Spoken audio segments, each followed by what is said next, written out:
Good morning, everyone. Welcome to Adva Tech Venture podcast, and I'm the host of the show, Sonal Shah, and it's my absolute pleasure to introduce our today's distinguished guest, Miss Sangeeta Singh. Sangeeta is a dynamic and inspiring figure in the realm of technology and entrepreneurship, and she embarked on her entrepreneurial journey at the very young age, that is, at 19, and has since amassed a wealth of experience as a seasoned portfolio director. So her expertise spans across multiple industries, including different IT, communications, then banking, then telecommunications, then retails, utilities, and education, and nowadays in the fashion also. So Sangeeta is not only the founder of the innovative clothing brand Masabi, but she also serves as a delivery lead in a very reputed IT organizations. So she is an also international model with the 5 prestigious pageant titles to her name. So today, Sangeeta will share her insight on the women in tech and entrepreneurship. So please join me in welcoming Sangeeta Singh. Sangeeta, thank you so much for joining this podcast. And it's our today great pleasures to have you on this Adfar Tech Venture podcast. And on the behalf of Adfar Tech Venture, as well as all our listeners, I myself will welcome you on this show. And thank you so much for joining, Sangeeta. Thank you. Thank you, Sonal. It is a pleasure to be part of the podcast today, and a very good day to all the listeners out there, wherever you're listening to this podcast from. Yeah, thank you so much, Sangeeta. So, Sangeeta, before we start our podcast, I would like to request you to give a brief about your journey and how you have reached to, this level with the multiple industrial experience as well as this fashion industry, retail industry. So, please share your journey in your words. Thank you, Sonal. You had some very kind words there in the introduction. I would just like to introduce myself as a very plain Jane a woman who is trying to probably make things work and have an exciting life. I think that's probably the one liner of who I am. But yeah, in terms of formal introduction, I am an IT professional. I've been in the industry for a little over 2 decades now. As part of my entrepreneurial pursuit, I've done a number of different things. I did run an IT company at an early age. I've been doing a number of different things on the fashion side. I think exploring modeling was one such pursuit. And most recently, I've launched my clothing brand called Masavi, which has been very exciting as well. But outside of that, I think, if I were to kind of, state a couple of things about myself, I'm someone who kind of wants to keep life exciting, try new things, but most importantly, keep learning as long as I can. That's so great of you and very inspiring introduction you have provided, Sangeeta. Yes, Thank you. that's very good of you. So thank you so much for this very nice introductions as well as in lining with your goals. So that is the most inspiring thing from your introduction. So Now, Geeta, going ahead in line with the podcast, if you permit me, I would also like to give brief introductions about my organization, please. please, we'd love to hear, and I'm sure listeners are very keen to hear about your organization as well. Thank you so much. Thank you so much. So, yeah, Sangeeta, as you know that I am from the Adva Tech Venture. So, as a Adva Tech Venture, if I say we are IT and the tech platform, which we focus on IT solutions, IT resources, IT recruitments, and this kind of a tech audio podcast too. And we have a vendor alliances with the 50 plus tech partners. It includes these SAP, Oracle, then Microsoft, Pega, OutSystems, Appians, then Salesforce, Cloudera, Informatica, and so many more. And we provide almost all the types of solutions, but the key solutions are ERP, application development, then the data, AI, ML, then blockchain, cybersecurity, cloud managed services, and then UX UI testing. So almost all the kinds of key solutions we provide. And the major skill, if I say that we have, is we have a 20,000 plus resources all across the skills. So we can deliver both on-site as well as offshore within the 24 hours. That is all around the world. So that is the main capabilities we have. And as if with this podcast, if I say we like to, listen the views of visionary leaders, those who are setting the stage for the other fellow creators as well as fellow enthusiastic who are going to set the stage for themselves and for the others to have a great platform. So this is all about the Adfar Tech venture. And as I say earlier also that myself, Sonal Shah, would like to, have a conversation with you from your journey to till date. So that is a great of you to, have this collaboration opportunity with all the people, those who are, had already set the stage or those who are going to set the stage. So thank you so much for giving this time and opportunity. No, thank you. And Nancy, I think this is a great platform to kind of hear people's stories because sometimes you never know someone's story would stick with you, and it could be your inspiration to do your next big thing. So great initiative. Yeah, thank you so much. So Sangeeta, if you are ready, we can start with the question and answer session too. Yes, please. Fire away. Thank you. Thank you. And before I will start the actual conversations, I would also like to thank you to our audience because of their curiosity, because of their enthusiasm, we are running this, I think it will be 70th episodes of our Adfar Tech Venture podcast. And it's our great pleasure that, the people are also that much enthusiastic. The audience are also enthusiastic. And thank you so much, audience, and thank you so much, everyone, for joining and listening to this podcast. And please spread the words about Adfar Tech Venture that we are going to eat so much more and more episodes for your listenings as well as the learning. So thank you so much. So Sangeeta, now without investing in some other discussions, I would like to go with the first question. That, Sure. as you have started your entrepreneur's journey at a very young age, so after decades of experience and spanning in multiple industries as well as geographies, what inspired you to venture into the tech and entrepreneurship world together? And nowadays in the fashion. So how did you manage to balance such a diverse roles? Yeah, sure. Great question. I think you forced me to think about my journey at this stage. Uh, I, I think, see, one of the common themes that I can pull out from everything that I've done in the past is I've never wanted to take the beaten path. So, probably that was the key theme and focus. I remember the reason I entered into entrepreneurship at the point that I did enter is because we were actually all looking to get into the IT industry at that point in time, and I remember we had actually learned to we picked up a lot of knowledge on Visual Basic, which was kind of the in thing then. But by the time we completed learning Visual Basic and the Microsoft suite of products, there came a wave where suddenly people wanted, Java experience. And unfortunately, it came to a point where we had learned a tech skill which was very different from the ask in the workforce. So suddenly we were finding ourselves to be in a place where we are irrelevant. We don't have the skills to go into the market with. And the Microsoft skills, and again, this is not necessarily kind of talking against Microsoft, it was just the play at that point in time. It just ended up being putting us backward by so many notches that we were forced to think what we want to do now, because we didn't really know what the next step is. So I guess, a couple of us got together and we said, see, let's not get into this rat race because we are already falling behind in terms of skill sets. Let's try and do something for ourselves so that we can create opportunity and look at it from that standpoint. Now, I can tell you as teenagers, we weren't necessarily doing so much thinking. In retrospective, I'm giving you so much language and flavor.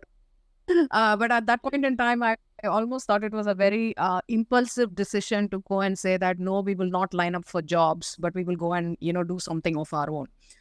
So I guess that was the start of the tech entrepreneurial journey. We went and created a MIS software back then. We sold to a few number of customers in India and Nepal. It was a great journey. But I guess along the way, if I were to kind of string the same thread, the reason for me to also move into the fashion industry was because, again, I wanted to kind of take the beaten path, not the beaten path, but try something different.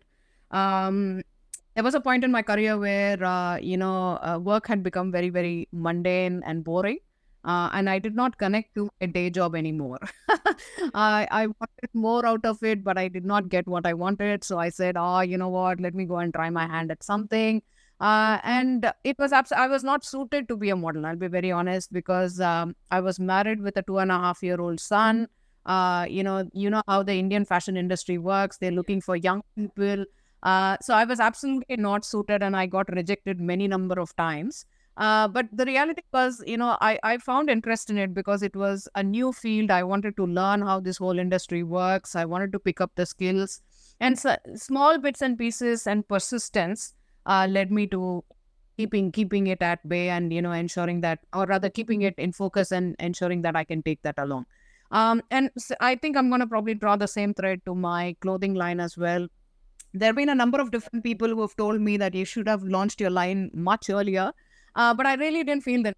I said, see, I don't want to be just another brand in there, with everything around with respect to looking at decreasing your environmental footprint and so on and so forth. I didn't want to be another name in the industry just trying to do the same thing. But I think at this point, I feel that I do feel the need for me to jump into the industry and do something. So yeah, it's at this. I think it's really taking, ensuring that A, you keep dreaming, and B, you have the resilience and the strength to probably try and do something different. So that's been the common theme. That's very incredible journey you have tried it. So inspiring, with the diverse portfolio, as well as the balanced patient. That is the main thing I Yes. would like to say. Yeah, it's been an interesting balancing act. I can tell you that. Yes.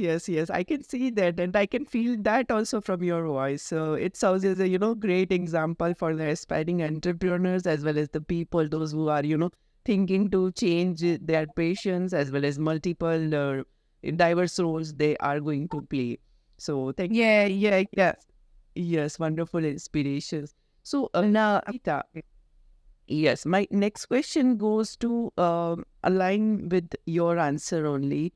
So Sure. you are deeply involved in both tech as well as fashion industry, right? So Yeah. at presently, what are the key technologies you currently use at Masavi to enhance your business operations and the customer experience? Yeah, sure.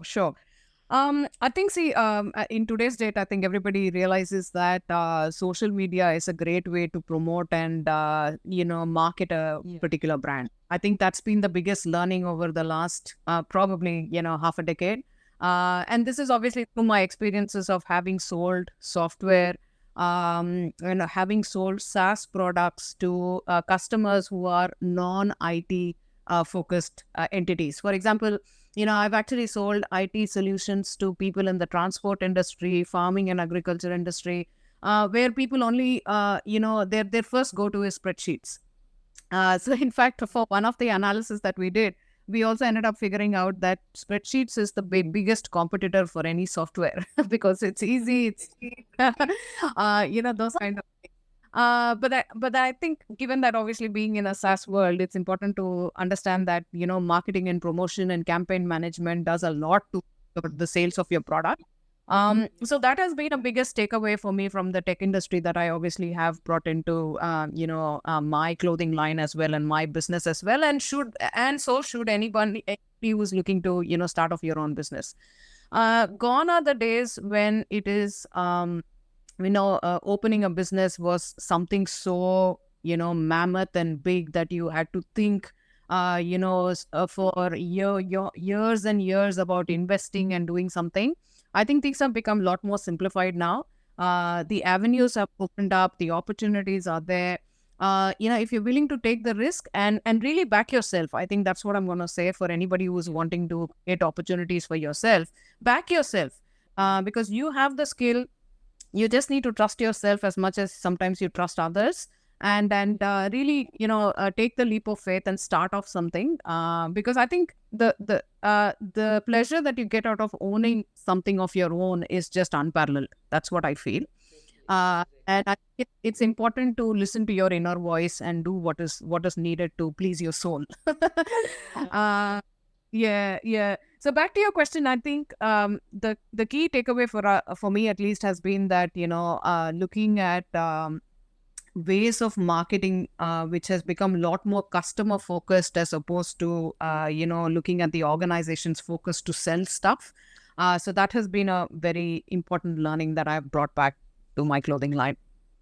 And that's a great, and it's really, not only leverage the market, but by leveraging the technology to enhance the business operations for a specifically customer centric. So that is the wonderful approach you have, highlighted with this fashion industry as well as the technological improvements in line with the Yeah. requirements of the business. So thank you so much for this great detailed insight. So, No, thank can you share any upcoming tech project or innovations that you are going to, particularly implement with Masave, as well as the technology that you are going to use? Yeah, sure, sure. See, some of this is under development, and I cannot speak a lot about it, but I think I'll give you a couple of insights. One of the that has forced me to look at launching my own brand is, trying to look at recycling and upcycling being the biggest focus areas. And the reason for that, I think I did say in the last few sentences, a few minutes back, there's just so much focus on ensuring that, our footprint, environmental footprint is low. We look at, there is need for us to start focusing on waste management. There is need for us to look at ensuring that we are able to safeguard what we have on the planet right now. So in line with all of those things, I think, one of the things that I'm consciously looking to evolve into is looking at upcycling and recycling, which I believe is a great mechanism. And I think, fashion industry has been slightly in the backward trend with respect to looking at these things. There's a lot that can be done in this area is what my, my thoughts are. So that's one thing where we are trying to do some innovative stuff. And again, for reasons of uh, I can't divulge a lot of information just yet, but then that's one area. And the second bit is really kind of looking at authenticity of fabric and consumption of garments. I think one of the things that's playing in the market right now is people can very easily get replicas of stuff. And it's come to the point where it's very difficult to distinguish between replicas and the original items at times because the replicas are that they're damn good. That's what it is. But for people who are really willing to invest in the brand and invest in the kind of material that they're wanting to own and so on and so forth, it becomes a very big challenge to distinguish and get the right product unless and until you're walking into a brick and mortar store and buying it yourself. So there are some things that we are trying to do in the backdrop to try and ascertain that and ensure that there is authenticity provided for the garment that you own. And that does not necessarily mean that it's only for garments that are super expensive. You could buy a simple organic cotton shirt. But the reality is, you do not know if it's certified organic or if it is actually just general cotton, right? Even if I'm buying it for $10, there needs to be some authenticity attached to it, right? So it's giving the flexibility to consumers around ensuring that what they're buying is authentic and they're really paying the money for what they've been asked to pay for or what they're expected to pay for. So we're trying to do something at that end as well.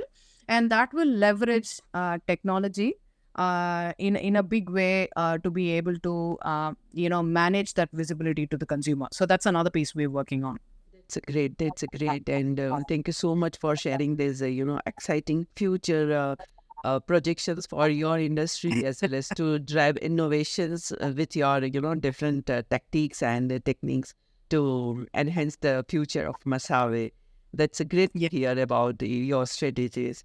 So, Sangeeta, earlier also in discussions you have stated that, you are getting a good image with the team also. So what strategies do you employ to attract and retain talent at Masave? Because the things which you are telling is authenticity, the brand image, and the culture of innovations and inclusivity within your organizations. Yeah. As a team leader, or you can say a woman leader specifically, who had experience of tech also as well as various industries. So what's your team building techniques and how do you stay ahead of everything? Yeah, sure, sure. Interesting question. I'm probably not going to answer that question in the context of Masavi because I've just kicked off and we are a very small team at this stage. So there's not a lot of work done from a team building perspective. But I'm going to probably switch the context to my IT career, which I'm still in parallel. See, one of the things that comes with building a good team and the foundations, this is not rocket science and this should not come as a surprise to anybody, is few elements, right? So one of it is ensuring that there is transparency. Second bit is ensuring that there is fostering a culture of collaboration, that everyone feels that they are being heard and everyone feels that their ideas are being taken into account. So building that is very, very important. And the third bit is being able to build trust and provide clarity around what needs to be done. I think these three are key elements, in my opinion, to build a solid team. And then see, people will have their own personalities. I will have my own personality. I have my niceties and I have my vices. And that's how we are as humans. So I don't think it's good to kind of be judgmental about people's opinions and people's ways of working. It's very important to ensure that whatever diversity you have in the team, you're using it to the maximum by ensuring that people's strengths are being put to use. What we tend to do usually is, we tend to kind of immediately judge people's weaknesses. And I think that is a wrong starting point to build a good team. You have to play to people's strengths, understand what their strengths are, and put them to work. In that capacity, I have seen a lot of great outcomes come out of doing that simple change. I was not always like this. Like many other people, I was extremely judgmental, and I could actually just speak one line or a sentence with another person and become super judgmental of who or he or she was. But I've stopped doing that. So I think I did mention this somewhere else as well. It's very important to see what is nice in the other person that you don't have, or what is that one quality in that other person that you can emulate and learn from. Because we all tend to see what is wrong. We seldom put our focus on seeing what is right. So I think shifting that perspective kind of really, really helps. And then you can appreciate the diversity, and then diversity in thoughts, and then you can appreciate the skills that people bring, and really try and build a team around it. One of the good examples that I give my own teams in the IT industry is, often people come to me and they complain, oh, you know what, I can't work with that person. I can't do this job. He doesn't tech, she doesn't know testing, and, those kind of things. I just tell them this single statement. Imagine if this person is not in the organization tomorrow, what impact will it have? Right? So then suddenly they realize, oh, no, we might need that person. So even the most inefficient cog in a system is still required, because you need to keep the machine running. So that's the way you have to look at it. So yeah, I guess the simple bit around building teams is absolutely build inculcate a culture of collaboration, and play to people's strengths. I think that's the biggest bit. That's a very admirable answer you have given. So very, yes, it's very clear that, as a leader also, you are not just attracting the top people or, the top talents, but also you are supporting and, work environment where the people can actually thrive and grows. No, fantastic. That's a good takeaway. You've summarized it very well. Yes. That's a very great of you. So, as from your experiences, I can see that when you change from one to other profession or from one career to another career, you can only merge yourself into that when you have that abilities. So that is definitely shown from your each and every word. So that's a wonderful, strategies, or you can say mindset that you. No, thank you. Thank you. Yeah, that's a great of you. So, Sangeeta, my next question is like, as you had said that you are going to, update your Masavi as well as your self knowledge also in terms of technology. So, is there any set of, mindset, or how do you prioritize and strategize your investment to align with your business goals? Any specific investment set of strategies or criterias that you want to enhance your future with Masavis in? Yeah, sure, sure. Thanks for asking that question. See, I think if I were to put a generic answer to that question, investment goals will vary from business to business, right? I have done tech businesses, I have worked with tech startups, and then I've worked with fashion brands, and then I'm looking at my own clothing line as well. Now, the priorities and goals of the different organizations drive the investment goals, to be very honest. With Masavi, I think one of the key focus areas where I really want to invest a lot, both in terms of time as well as possibly dollars, is looking at obviously customer experience being one, and ensuring that you have a good product. So these are the two areas where I really want to focus. And good product. What I mean by good product is, there are certain brands which cater to a certain body size. So, you have to be extremely fit to look good in those clothing or in those clothes. So, my focus is to be able to build a brand which kind of caters to all body shapes, but still make you look elegant and sexy and you feel good in the garment. So, that's the whole challenge with this whole with the brand that I have. And the second bit is it is extremely comfortable and durable, that you are able to wear several different times, but then still kind of you can go back to it whenever you feel like. So that's been another driver.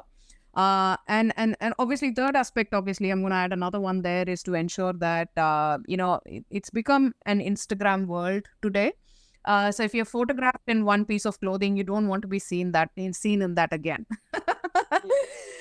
So keeping that in mind, I think one of the other aspects is to ensure that it is affordable as well. So it's not so expensive that you wear it once and you think, oh my God, if I wear it again, but it's so expensive, what do I do, and do all that thing. So it shouldn't be a it shouldn't be like your wedding clothes. You wear it once and you're like, okay, oh my God, where do I wear this again? That kind of a thing. So yeah, I mean, building a good product is, again, no rocket science. Everybody knows this is paramount and foundational to building a good brand. So that is definitely something that we will definitely need to invest in. But the second bit, like I said, is really looking at that customer experience. So ensuring that people have, I keep jokingly telling this at home that I don't want people to have tens and hundreds of Masavi clothing. I just want to ensure that every customer of mine has 2 Masavi pairs of clothes. So,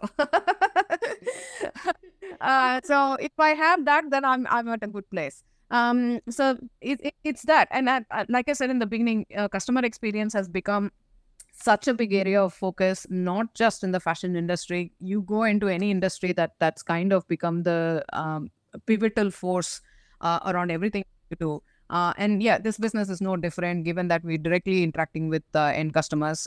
This has to be the focus. So these are 2 investment strategies. But then if it comes to tech industry, again, depending on what you're trying to sell, whether it's an ERP or a SaaS or a tool or an enabler tool, the different, the investment goals will shift and change.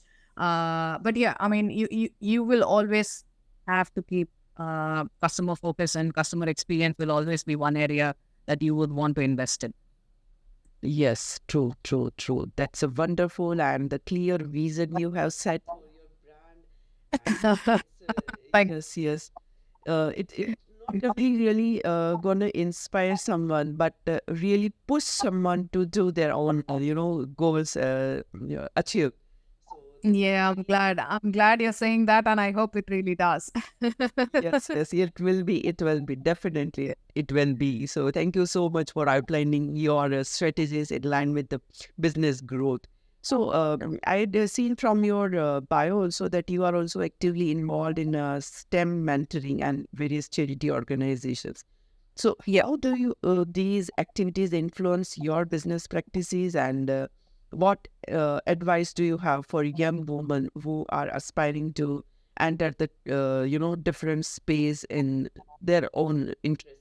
Yeah, sure. So for those in the listeners who do not know what STEM is, STEM basically stands for training that covers specific skills around science, technology, engineering, and mathematics. That's what STEM stands for. So that's been a big focus area, specifically in Australia, only because we see that the number of people coming into these streams is much less. Specifically, if we look at young girls, they're not willing to take the push to come to these streams. So there's a lot of focus in trying to promote specifically children in school to start looking at these streams as areas that they can pursue their higher education in. So that's really what I'm actively involved in. But for anybody who's aspiring, especially young women who want to enter tech and entrepreneurial space, I think one of the things that as women, what we tend to do is we tend to kind of do a lot of analysis to get answers to all the questions before we jump into doing something. That's just the way we are wired. So if somebody says, "Oh, here's a business opportunity, go and do it," we will never quickly jump on it. We will then think about the pros and the cons, and we will do a lot of analysis. We want to tick the boxes in our head before we go and say a yes. I think that's how we are wired as individuals. I think one of the things that I have learned to unlearn is to do this analysis left, right, and center and get the last level of detail before I jump into something. So I'm forcing myself actively to just jump in first, and then try and understand what is required, and start doing what's required to make a particular thing successful. And I guess all of us in our own individual capacity, we know what our strengths are. So we will be able to kind of do well for what is required, but we tend to overanalyze is what my general feel is. And sorry, I don't mean to say this in a wrong way, or I'm not trying to stereotype women. I'm just saying out of experience. So yeah, I think that way I find the Nike tagline really, really catchy, right? Just do it. About it later. Just do it. I also believe in that philosophy because if we are investing the time in just thinking only, then the executions will not happen. Correct. And What the executions are there is so many changes happen in the beginning to the current time. So exactly. yes. Correct. And what you're actually doing, you're also losing time and you're getting more competition in that space. So the earlier you try and jump in, the better opportunity you have, specifically if you're doing entrepreneurial ventures. At least you will have that experience. Correct.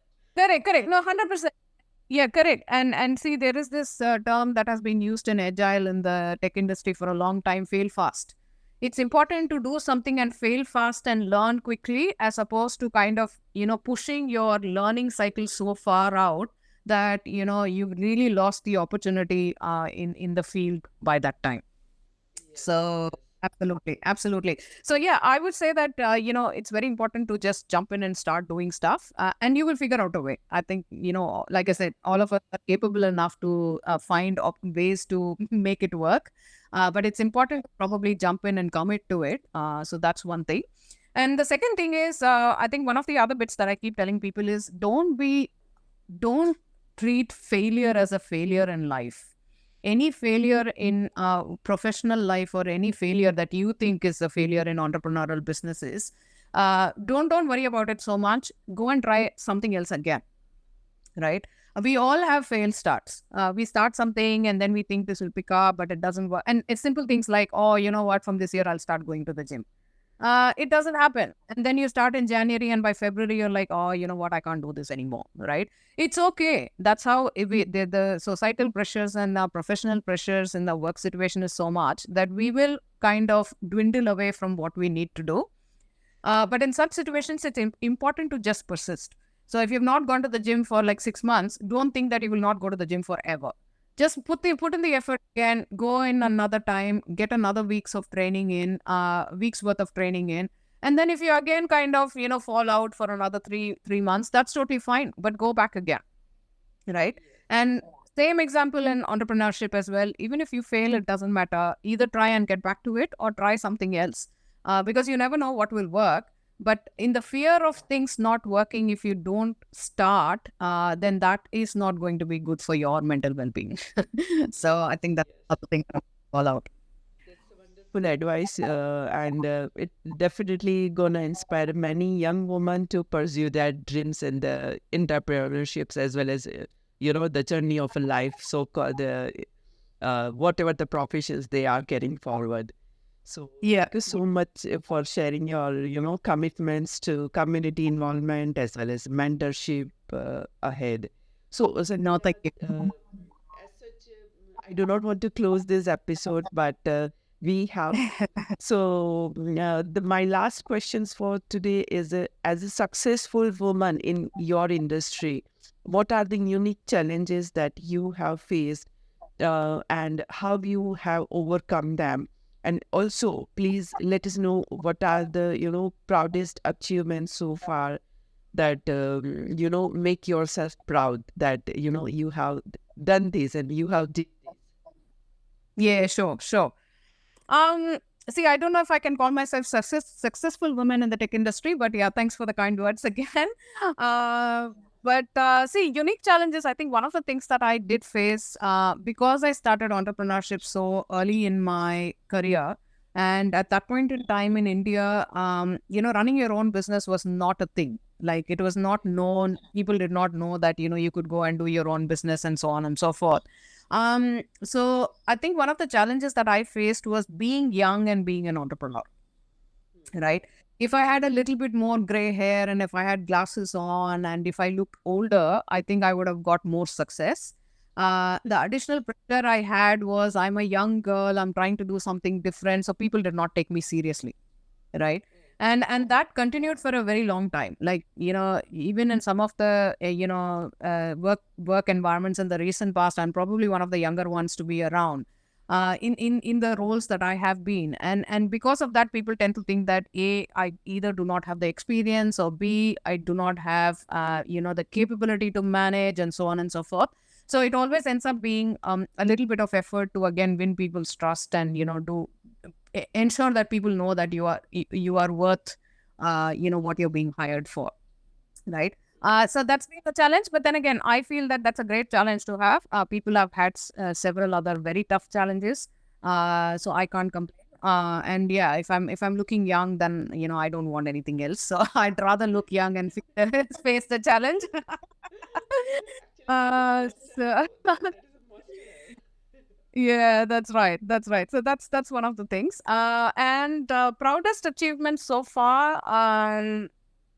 I guess the fact that I can be happy where I am. I think that's been my biggest achievement. There's no point in kind of counting what I did and what I did not do and what I got from someone.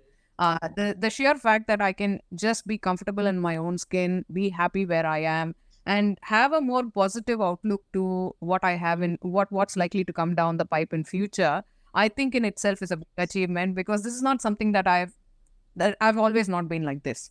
And there have been challenges, there have been times when it's been depressing, it's been hard, it's been very difficult to think what the future holds. But yeah, I've kind of given up on those fears. And yeah, I think that I'm gonna probably state that as my biggest achievement. Yeah, that's a very, genuine nature you have, that, you are sharing each and every insights and whatever you have overcome. And that's So really shares, incredible values that the woman would really require some push to the, career growth. So thank you, Sangeeta, for sharing your valuable insights and experience with yeah. us today.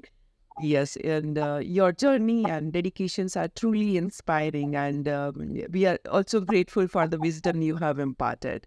So Oh, thank you thank so much. Yes, no, thank you. Kind words again. Thank you. yes. Thank you so much. So this is all about today's episodes, and I hope you have also enjoyed these episodes. And when you are sharing your stories, you are not just only inspire others, but you also motivate yourselves to do more with your words. So that's a wonderful things about the podcasting. And thank you so much for joining Sangeeta today. So as per at Part Tech Venture podcast, we all are very grateful to have you today with us. and our audience will also enjoy the discussions with so much inspirations and so much to do in the tech as well as entrepreneurship. So this is all about today's episode, and I hope the audience is also liking these and love these conversations very much in details. And audience, if you would like to know more about Sangeeta, you can just go and follow her with the LinkedIn bio on Sangeeta Singh for the Masabi also, as well as what the tech industry that she is leading. So this is all about today's episode. Thank you so much again, Sangeeta, for this wonderful insight, Thank you. the experience. Yes, thank you Yes. so much. Thanks so much. Thanks for having me, and wishing everyone the very best. Yeah, thank you so much. Have a nice day. Goodbye. You too. Thank you. Bye. Bye.